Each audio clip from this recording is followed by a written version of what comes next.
Get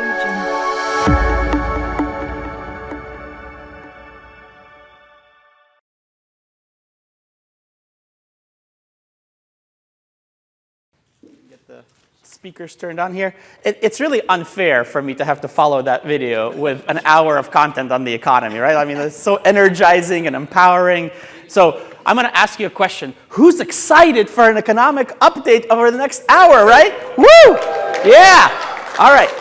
Excellent, excellent. You should be excited because the focus of my presentation is to help you work on the business, not just in the business. And I will put myself in your shoes as professionals, as business leaders and owners, and provide you with actionable and practical advice based on what's going on in the broader world around you and in the economic landscape. And hopefully you'll be able to walk away with some ideas and concepts that you'll be able to implement within your own business as you move forward to the rest of 2024 and beyond into 2025 with a lot of success and achievements. So let's highlight for a second what I think is key about getting one of these economic updates. I have a slogan that I live by, and it is information applied correctly is power. So just having information is not enough. And particularly in today's world, there's so much data, so much information and both misinformation coming at you on an ongoing basis that you have to be very diligent and very careful about separating the actual important data and the information that matters from the noise. And that's what I'm going to help you do today. We're going to drive business value through insights into today's economy, and we'll do that by first looking at what the data is telling us. We're going to look at input from something that I call leading indicators. These are tools that allow you to see around the corner, kind of get a heads up of what's coming down the road so that you can plan and strategize more effectively. And then I will leave you with plenty of actionable and practical advice based on the data that you can then implement and benefit from in your own business. So I'd like to start the conversation today with kind of a global view, a top-level view. Imagine yourself up in the International Space Station. And the reason I start here is because this is an area where a lot of misinformation is present. For example, this whole narrative that the United States is losing ground, that we are giving up our primacy, our pole position as the leading economy in the world, when you really look at the data, it doesn't hold up. So both of these charts are from a source that I think you should be aware of. It's called Visual Capitalist. All of this information is free. I highly recommend that you have it on your check-in list to go back and verify, because they have a great way of visualizing data that makes it easy to digest and understand the implications of. So on the left-hand side, you see the size, the relative size of global economies. You can clearly see the United States still very much in the #1 position, nearly $27 trillion, much larger than the Chinese economy. About 30% larger still to this very day. And we take into context the fact that China is not growing by double-digit rates the way that it was in the 2000s and the 2010s. There's no danger of the Chinese economy overtaking the US for that pole position in the world economic landscape. And you can see kind of the latest developments on the far right. So it's actually tracking what share of global economy each one of those regions represents. And you can see the US clearly, since the pandemic, has been rising in its share. The Chinese have actually been declining. So have the Europeans, and you can see several others as well. But the key takeaway here is that the United States remains very well positioned to be the leader of the global economy. And that's not going to change anytime soon, especially given the issues that the Chinese have in terms of demographics, in terms of weakness in local demand. Their population is actually shrinking now. They've been surpassed by India as the number one population in the world, so they're no longer the largest country in the world. And they have systemic challenges that are not going to be easy for them to overcome. So the United States will remain firmly #1. And with that is this idea that should be dispelled that the dollar is going away in terms of being the default kind of currency that the world uses. So it's true that there have been more countries using the local currencies to facilitate trade.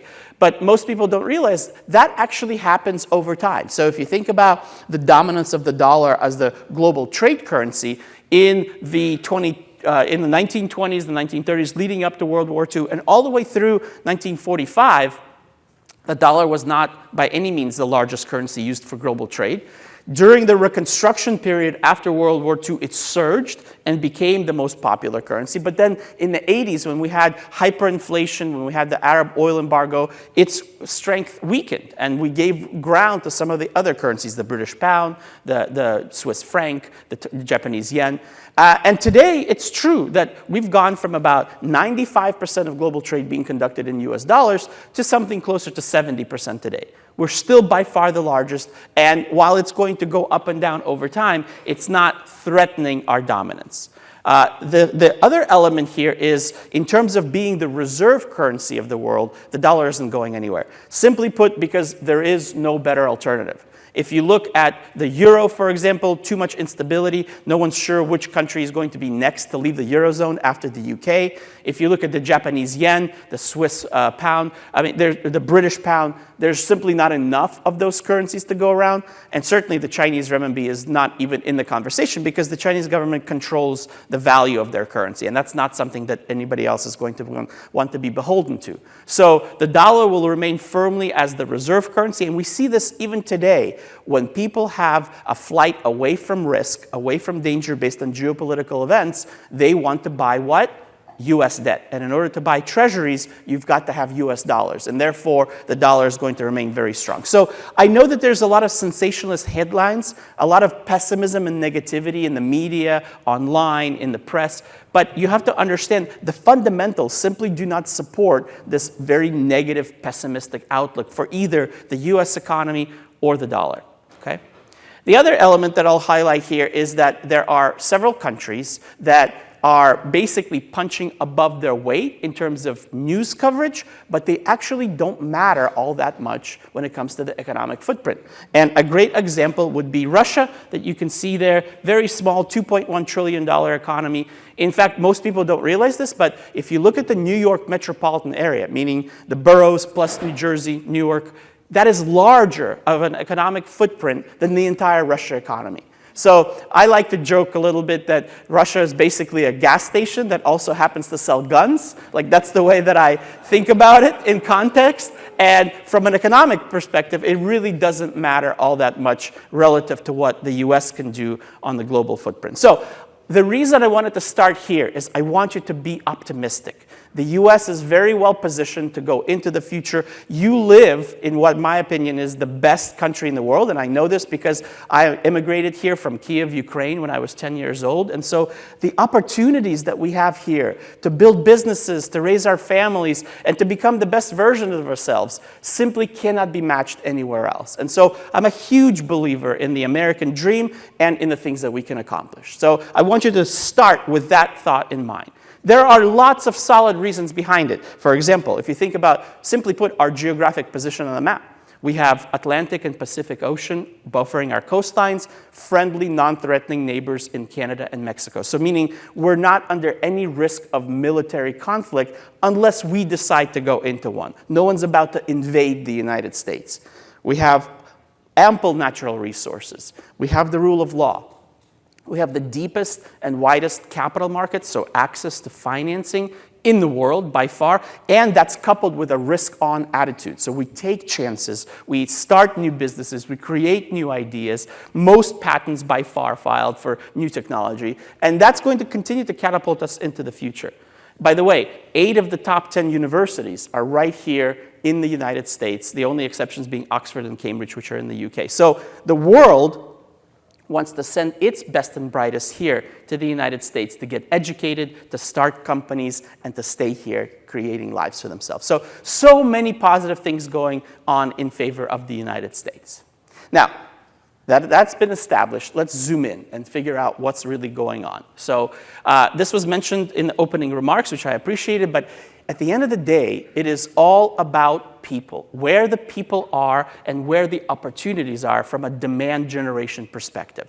So it's really important to monitor the trends of how the people are moving within the country right? In addition to moving into the country. This is the latest available data. It's through the summer of 2023. And the states here in the lighter blue, or in the teal color, whatever you want to call that, are the winners. And the states that are reddish and more orange in color are the losers from a population perspective. At the end of the day, economic activity is all about the 330 million Americans and where they are. So when you think about the footprint of your business, when you think about longer-term strategic expansion goals, and not only for yourself, but think about where your customers are, particularly if you're on the OEM side. Think about where do you think the next area of demand is going to be, and where the people are moving is where that demand is going to be strongest. And we really see this manifest in the data. So this is for all of 2023, GDP, which is the gross domestic product, the volume and the value of all economic activity. You can see a lot of very similar parallels to the map that I showed you before, with Texas, Florida, several of the other states in the Midwest there, really seeing the benefit of that. Now, one of the areas that was a little bit surprising last year is the resurgence of mining, especially, again, because most people think that the Biden administration has been very detrimental to that sector. And of course, mining includes oil and gas drilling. But as you can see, states like West Virginia, North Dakota, Washington State, Alaska, all of them are benefiting from traditional mining surges and oil and gas drilling. So it's really showing that a lot of times the rhetoric doesn't match what's happening with the economic data. But the reason I wanted to show you this information is I want you to start thinking about it in context of how do I leverage these insights in order to expand my business by being where the demand is going to come from, not just today, but in the future as well. That's very important. All right, the next part I wanted to talk to you about is the politics of it. And this is not going to be a political conversation. I'm not going to talk about left versus right, other than in the context of what matters from a business decision-making perspective. So first, I want you to realize it's not just the United States that's going through a major election this year. Over 50% of the entire global population is going through elections. And you can see on the right-hand side, the map shows you just how widespread and impactful this year is going to be. So you can see not just the US, but India, places in Europe, places in Latin America, in Asia, all of them going through this great upheaval. And with that is going to come a lot of change.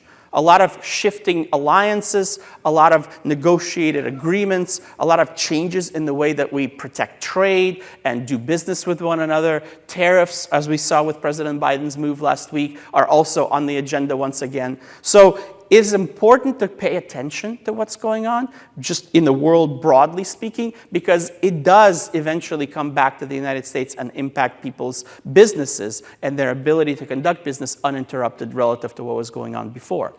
Now, within the US, it's also really key to look beyond just the presidential election. Most people don't realize this because this is not something that's talked about a lot, but we've got 34 out of the 100 seats in the House up for re-election this year.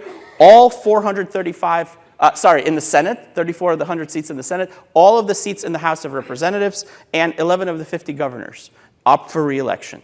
This means that there will be change in local rules, local policies, local regulations, and these are the ones that are really going to make a difference for you from an environmental footprint protection, from all sorts of energy efficiency regulations. This is really key to pay attention to and be aware of how it's going to impact you, because it might have different influences on different parts of your business depending on where you're located. So this is another area where I'm trying to raise awareness of people to be paying attention to what's going on, because it will affect your business down the road. Broadly speaking, I want you to understand that the US economy is not really influenced by the election process. It is too big. You can see I'm using the analogy here of an aircraft carrier. It takes time to turn this ship because of the size of and the footprint that we have. And it also takes time to pass laws. And we saw this during both President Trump's administration and now President Biden's administration. It takes usually 18 to 24 months to pass a meaningful, major piece of legislation. We saw it with the tariffs that President Trump implemented. We now see it with the Investment Recovery Act and some of the other stimulus that President Biden has implemented. So 18 to 24 months to pass the law, and then another 12 to 18 months before that law starts to really affect things on the ground from an economic data perspective. So there will be an eventual impact, just not in the near term. What we do see happening in the near term is a surge in uncertainty, especially within the business community, and they tend to pump the brakes on making any major decisions as a result of this uncertainty. But if you are of the, I get a lot of questions about which party is better for the economy, and I usually respond by saying, well, what do you mean when you say the economy? Are you talking about job creation? Are you talking about GDP? Are you talking about debt? Are you talking about, any number of things, right?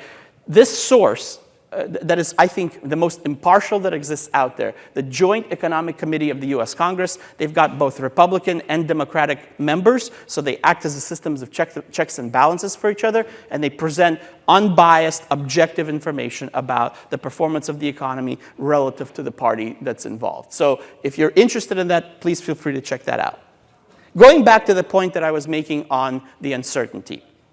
This is the Economic Policy Uncertainty Index, and I want you to see that outside of the COVID spike, which obviously was one of the most uncertain times in our nation's history, at least in most of our lifetimes, it is the two elections that have some of the highest bouts of uncertainty that we see over time.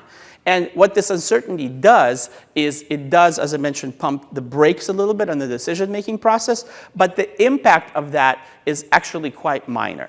So this data comes from KPMG and the Bureau of Economic Analysis. And what you're seeing here is the actual performance through the fourth quarter. That's the light blue bar, showing we grew the economy by over 3% in Q4 of last year. And then the dark blue bars are the projections that they released at the time.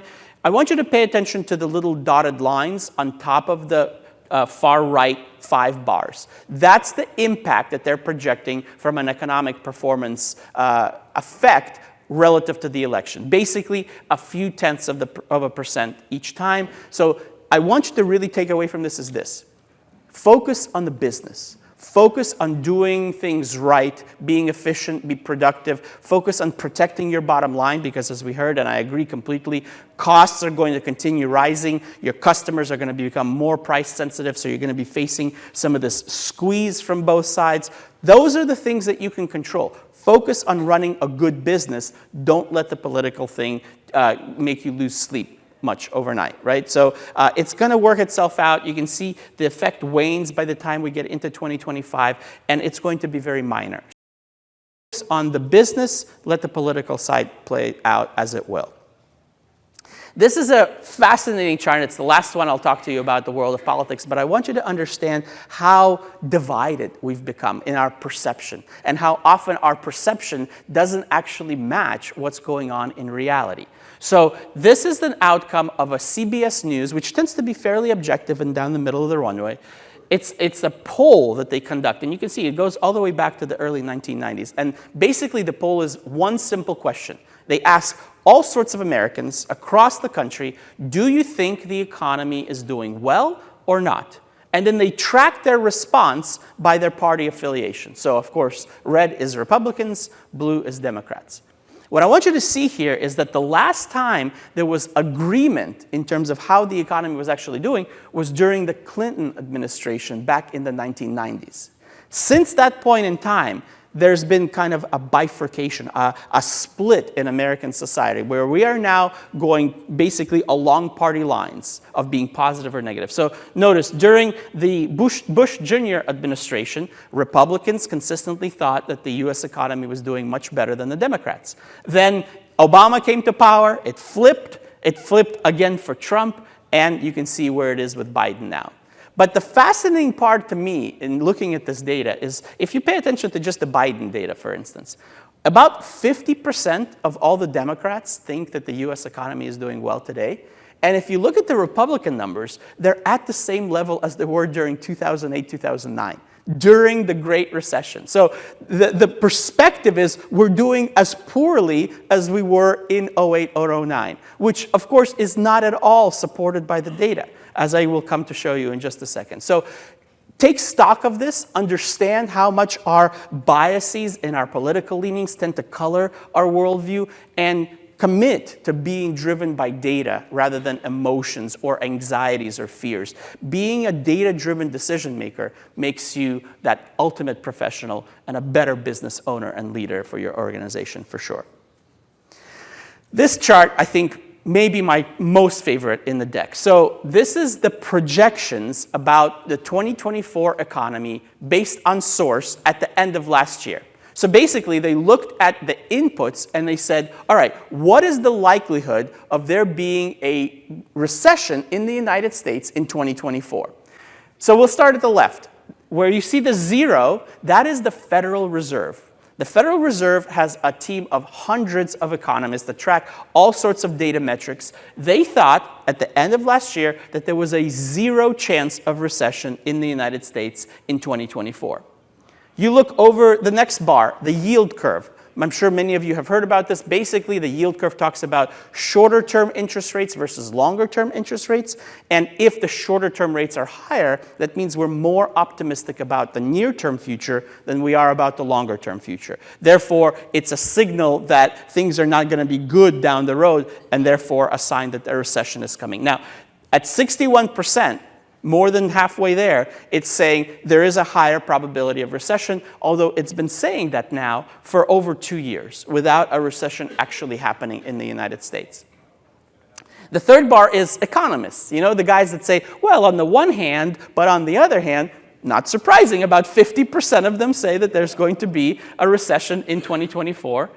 You and I, as individual consumers, going out there, living our daily lives, are actually very pessimistic right now. So you can see almost 70% of US consumers expect an imminent recession in the United States. But the fascinating thing about those expectations is they're largely based on how we feel. The people that track the way that we actually behave, meaning the banks, Bank of America, Goldman Sachs, the ones that follow our credit card spending, the ones that give us loans for new purchases, they're much more optimistic because they see we're out there spending money. So we might be talking negatively about the economy over here, but we're actually going out and taking vacations, eating out at restaurants, buying all the things for our day-to-day lives in practice. So our rhetoric, our words don't match our actions. We're actually living pretty consumer-driven lives right now. And the most pessimistic of all, this is the most fascinating thing in my view, is the CEO at 84% saying that there's a likelihood of recession. What's fascinating about that is that if you look at the performance of public companies over the last year and a half, the past 6 quarters of actual reporting revenue and profit data, they have bloated out of the water every single quarter, and yet they remain very, very convinced that any time now, like tomorrow, there's going to be a recession, right? So there's some logic here, right? The way that CEOs are typically compensated is by setting an expectation and then outperforming, whether it's stock grants or bonuses, commissions, whatever it may be. So it's almost in their best interest to sandbag a little bit. But I just thought it was a really fascinating way of looking at things and understanding that how we feel and what we think is oftentimes detached from what's actually going on. Because when you look at what's actually going on, like this is the actual economy, the data is unquestionable, GDP, and this is real GDP, which means we're already adjusting for inflation. We've taken the impact of price changes out, is at a record level. Our economy has never been more robust, more vibrant, or larger than it is today. And this is data through the first quarter of 2024, very recent. So you can see how the disconnect is so fascinating to track and how negative we are in terms of what we think is happening versus what's actually happening. So you can clearly see a few things that I wanted you to be aware of here. You look at the dip that's happening around 2008, 2009. That's the Great Recession. You can see kind of a much sharper but shorter duration contraction in the second quarter of 2020 when we shut down the economy and basically could not go out and spend money. But since that point in time, we've been pretty much on an upward and to the right trend, right? So there's no recessionary activity evident in the performance of the data. As I mentioned, the record high says that the US economy is more robust today than it's ever been in its history prior to today. And it's critical that when you look at the economic data, that you don't just look at the surface, which is what this is. We're tracking the dollars associated with spending. Again, I mentioned we already took the impact of inflation from this data set, but it's showing you the volume of money that we're spending. I like to think about the economy as a person. And so when I meet a person, I can tell certain things about their state of being. You know, I can read their skin tone.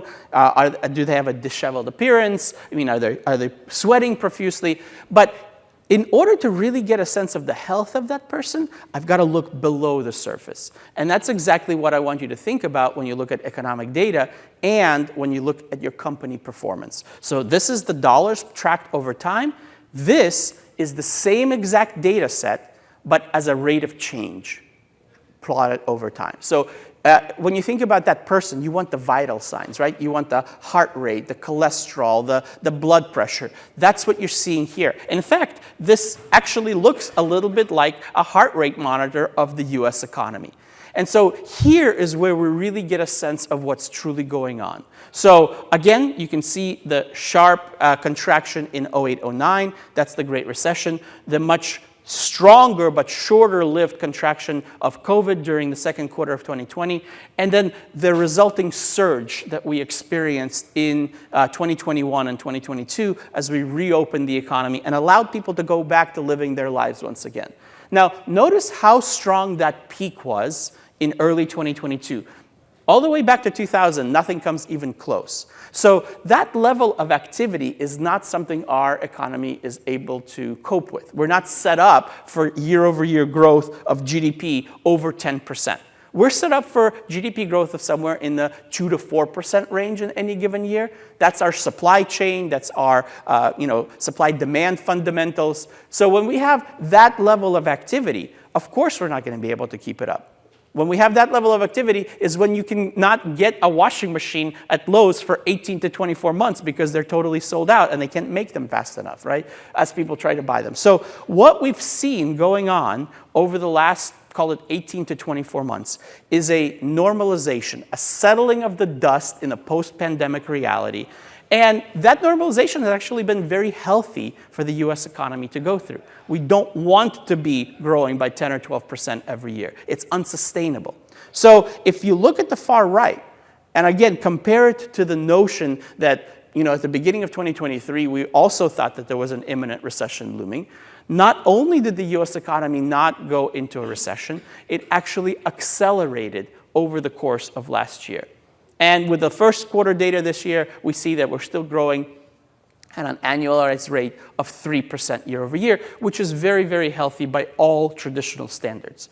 So the negativity that people feel, I always say to them, okay, I understand why you feel that way. Prices are 25 to 30% higher for everything than they were just a few years ago. So it's going to take us time to adapt to this. But we do have wage growth that's now exceeding inflation. So you're no longer feeling like you're falling behind every single month, right? It's just going to take us a little bit of time to get used to this new reality and to stop thinking about the way things were 4 or 5 years ago. That's a key part of what's happening right now.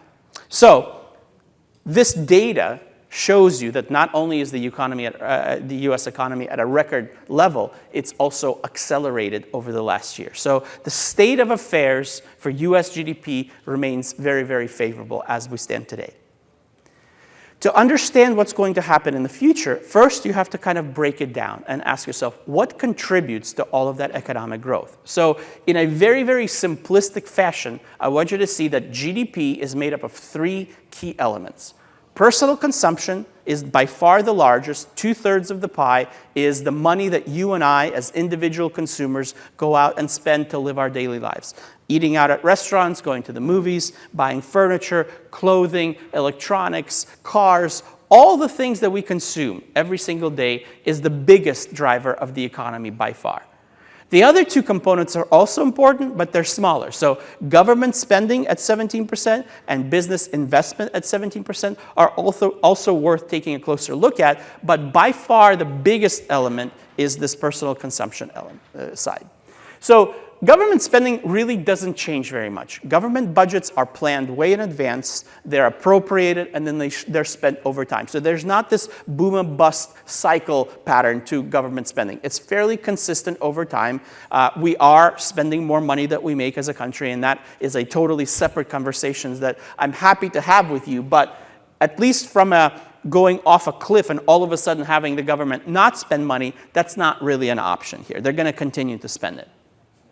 The business investment element is much more susceptible to the high cost of capital, which of course we have right now, because it's the CapEx side of the equation. We'll come back and I'll talk to you about that in just a little bit, but I wanted to focus on the personal consumption side because at the end of the day, as a laundry operator, that is the driver of your business. How much people are willing to go out and spend money, including on getting their clothes washed. So let's take a look and see what's going on in this side of the economy.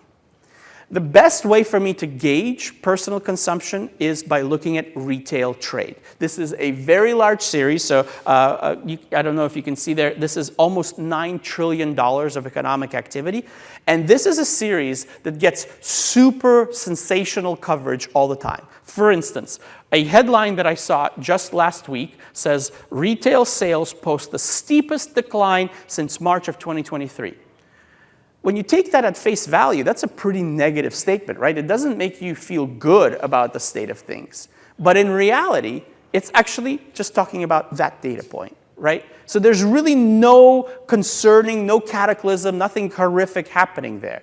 What is actually happening is a fascinating story. So let's take a look at the reality of the retail environment. First, I want you to see the trend line, right? As an economist, as a data guy, I try to zoom out and put things into context. So prior to the pandemic, you can see we had a 10-year period of up and to the right movement. Solid 2 to 3% growth year over year, consistent over a whole decade. Then, when we shut down the economy in April of 2020, we created this chasm in the data. We were simply unable to continue spending money the way that we were before. As we opened things up again in the summer of 2020 and onward, we entered a period that I have affectionately started to call the revenge shopping spree, right? So we were so pissed off and so determined to spend all of that extra money that we had that we just went out and bought stuff like there was no tomorrow, right? Like that's what you see. Notice the slope of that line is so much sharper up and to the right than the 10-year period preceding the Great Recession, or the pandemic-driven recession. But since about mid-2022, we have flattened out. And what you can see there is that this is the new paradigm. Now, you'll notice that the slope of the current trend line, the new baseline as I refer to it, relative to the pre-pandemic baseline, the slope is actually quite similar.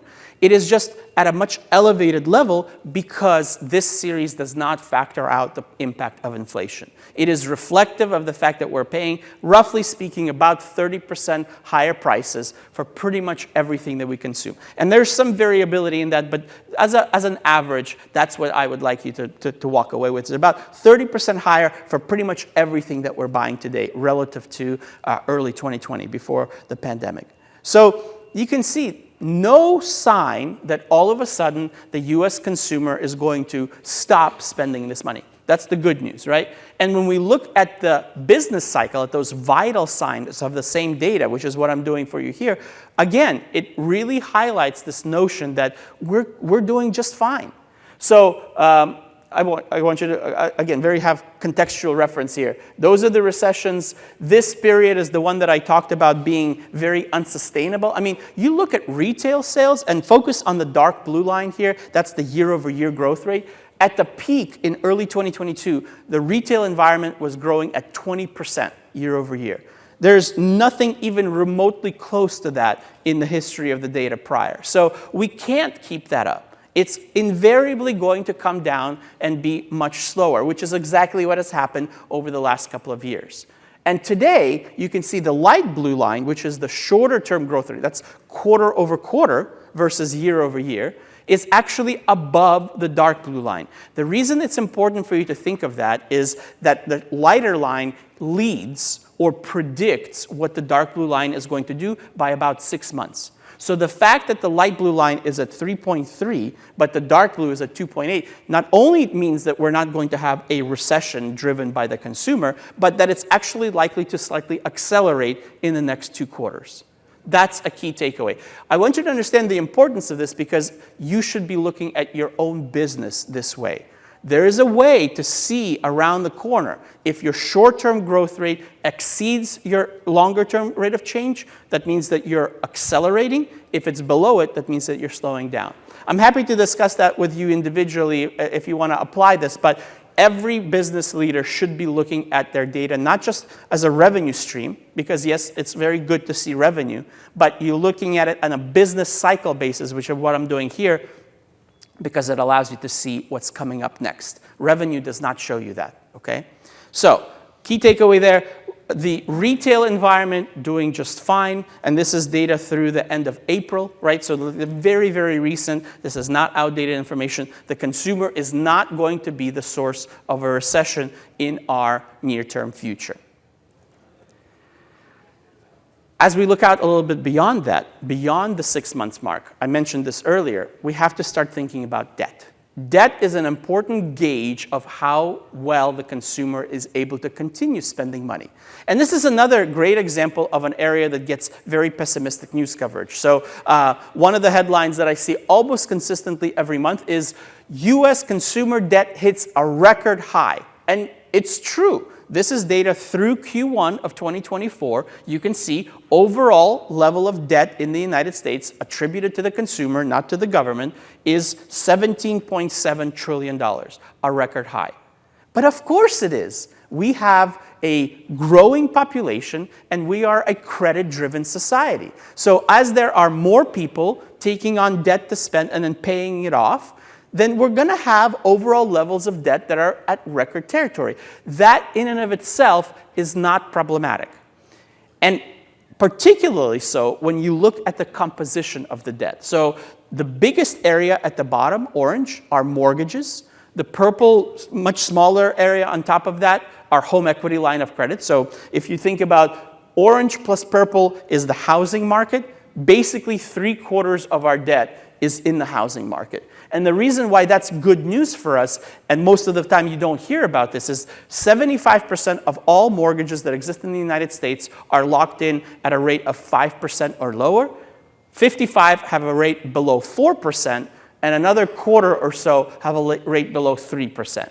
So the vast majority of our consumer debt is in the housing market, and this is not a repetition of 2007, 2008, when things were in a bubble and started to collapse.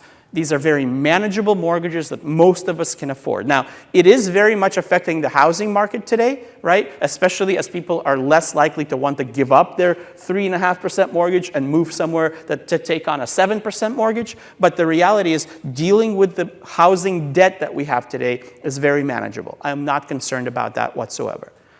However, I am very realistic and a pragmatist at heart, so I also want to consider the other elements. Green is auto loans, blue is credit cards, and red is student debt.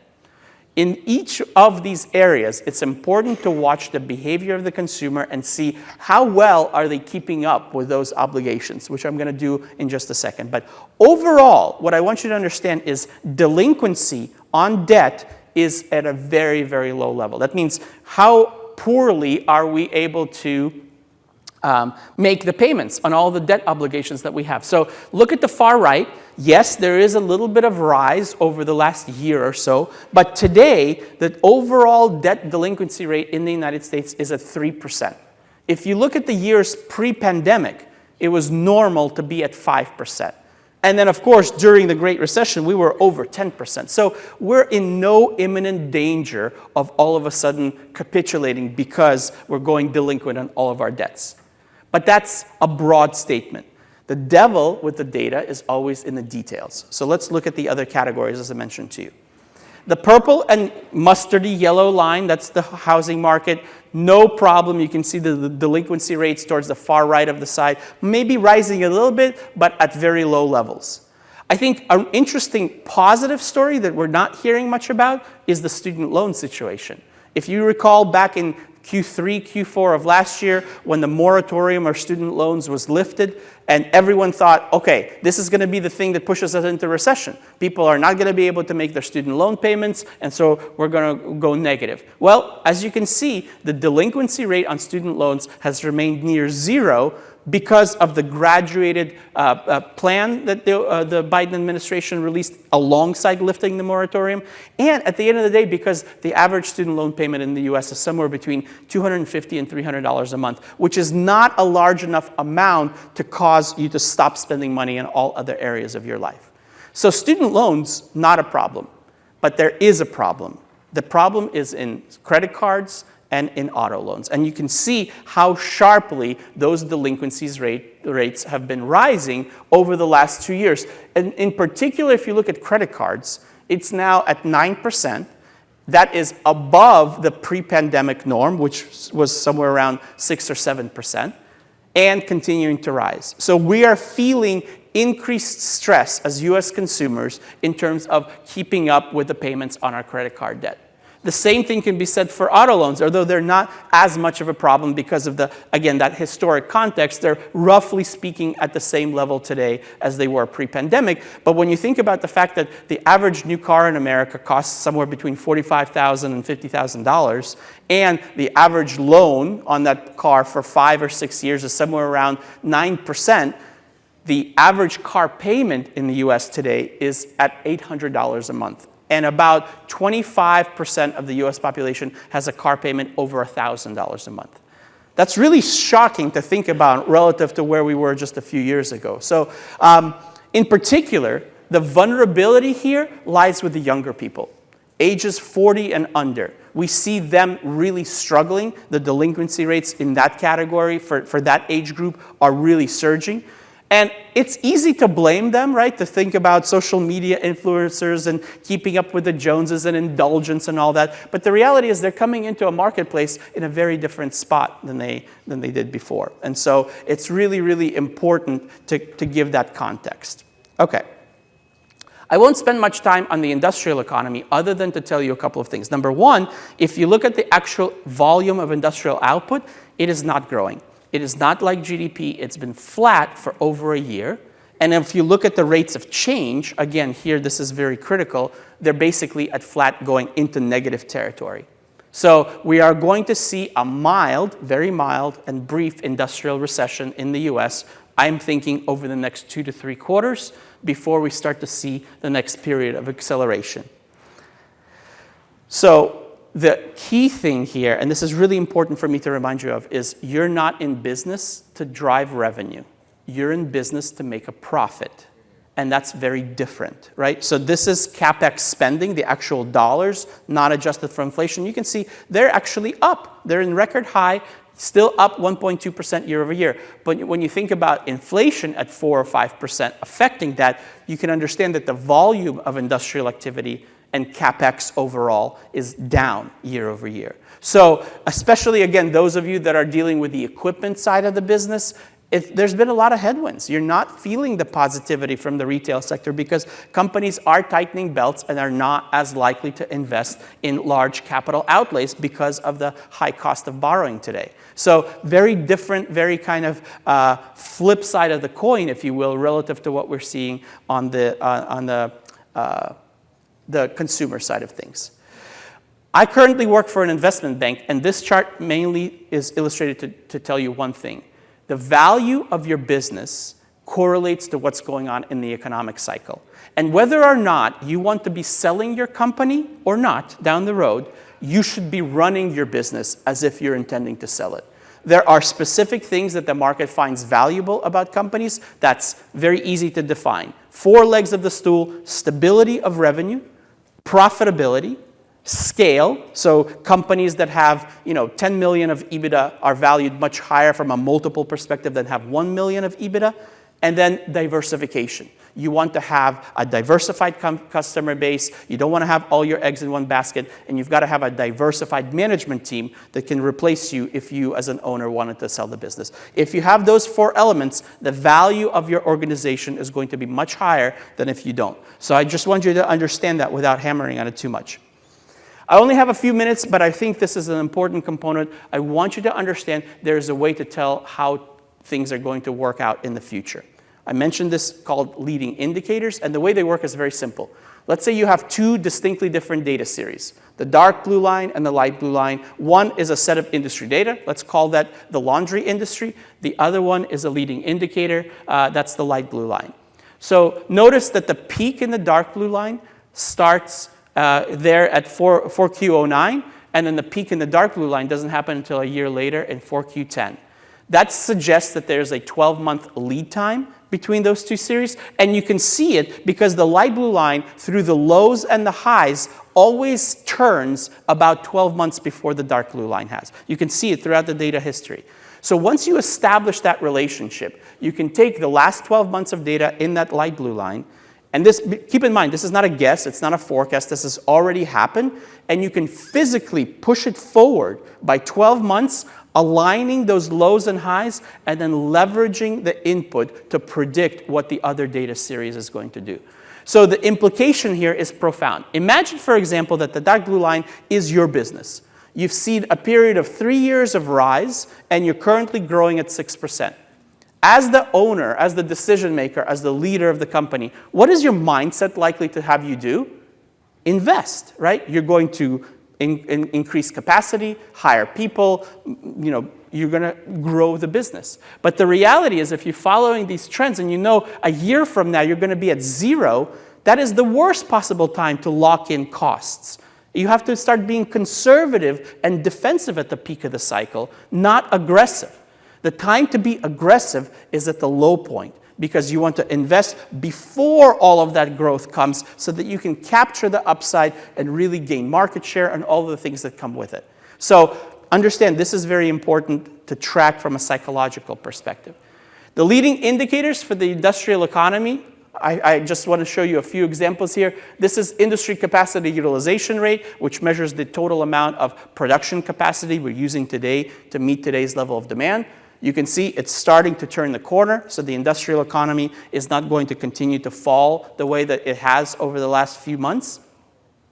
This is copper prices. Copper is so widely used in the industrial economy. Again, you can see the correlation there. Generally, on the far right, you can see the movement is up and to the right. That's encouraging that the downside pressure is being alleviated. And my favorite one is the Purchasing Managers Index. I mean, this is a beautiful chart. The lows and highs align almost perfectly, and you can really see this data series, which leads the US economy, industrial economy, I should say, by 12 months, shows acceleration starting in late 2024 and into 2025. So that's why I don't think we're going to be going into a more severe recession on the industrial side of things, as the leading indicators really don't support that notion.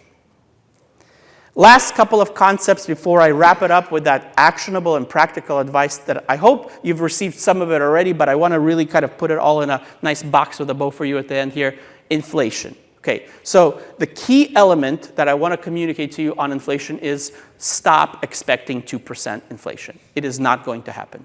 Regardless of how badly the Fed wants it to happen, regardless of what they're doing from a policy-making perspective, we've got wages that are still up nearly 4% year over year. You cannot have inflation at 2% when wage growth is at 4%. People will continue to spend money based on their income, therefore driving prices up. So I want you to think about running your business in a new reality where the inflation rate is somewhere between 3 and 5%. The expectation of 2%, I think, is outdated. It needs to be discarded. And with this comes the understanding that the Fed is not going to be making any dramatic changes to interest rate policy in the near-term future. They simply cannot afford to do that. So this slide is the famous dot plot chart from the Federal Reserve. Each dot here represents a voting member of the Federal Open Market Committee, the body that sets interest rate policy. And what I want you to really take away here is that they're begrudgingly starting to raise longer-term rates now. So they've raised the median for 2025 by about 0.5%. They've done the same for 2026, and their longer-term rates, as you can see, are no longer at 2%. The vast majority of them are 2.5%, and some of them are up even near the 3.5% range. So the so what of all of this to you as a business leader is you've got to figure out how to run your company effectively in a higher inflation, higher cost of capital environment. You can do it. We have done it in the past. If you think back to the early 2000s, interest rates were not at zero. Interest rates were, roughly speaking, where they are today, and yet businesses were successful. So you can do it. It's just an adaptation and a reframing of the reference compared to the last 10 years that we lived through when interest rates were basically at zero, right? So it is very possible that it involves diligence and commitment from your side in order to figure out how to get it done. So how do you navigate this wild macro landscape that I've covered with you recently? I think the first and foremost is the high interest rate implications. Cash is absolutely king. I want you to focus on your cash flow as much as possible. Financing costs will remain prohibitive for the foreseeable future. Even if we do get a token cut or two here and there, it's all about the cash, baby, right? So you got to focus on that. Your customer retention and acquisition rates could drop due to lower demand as we deal with more of this delinquency rate on the credit card and the auto loans. So you've got to go out there and wait and stop waiting for the market to give it to you. You've got to go out there and take it, right? That's the challenge. I know you're able to do that, but it is no longer the economy being the tailwind that it had been for the last couple of years. It's going to be a little bit more of a headwind to you. I think you can overcome that. You just have to run a good business. And that will, this high cost of borrowing will have some difficulty regarding R&D spending, your hiring plans, inventory management, all of the things that go along with the business. But again, if you focus on cash as primary driver, you're going to be okay. From an operations perspective, a couple of key areas that we really need to understand. Number one, that growth by market share gain that I mentioned. Sell the value, right? Sell the value of the business. It's no longer kind of the economy being that silver platter that customers just roll into the door. You've got to really go out there and obtain those customers. Identify and remove any unnecessary steps to increase efficiency and throughput. I thought that intro video from the key sponsor was fantastic. I mean, I didn't think about laundry in that way until I saw that video, but there's so much value there. Such a cool way to think about things. Being efficient is absolutely key.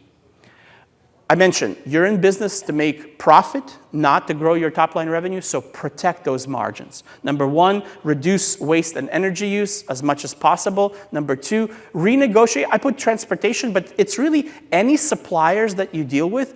If you haven't shopped around recently, and I mean in the last quarter or at most the last 6 months, go out there and get some bids. Get some more competitive offers on the things that you buy and try to lower costs that way. And then my next session, which is after the breakouts, is going to be talking about people, but the focus is on employee retention right now. The labor market is shifting, but you still got to keep the people that you have. So with that, I want to say thank you so much for your time and for keeping up with me for an hour. Yes, thank you.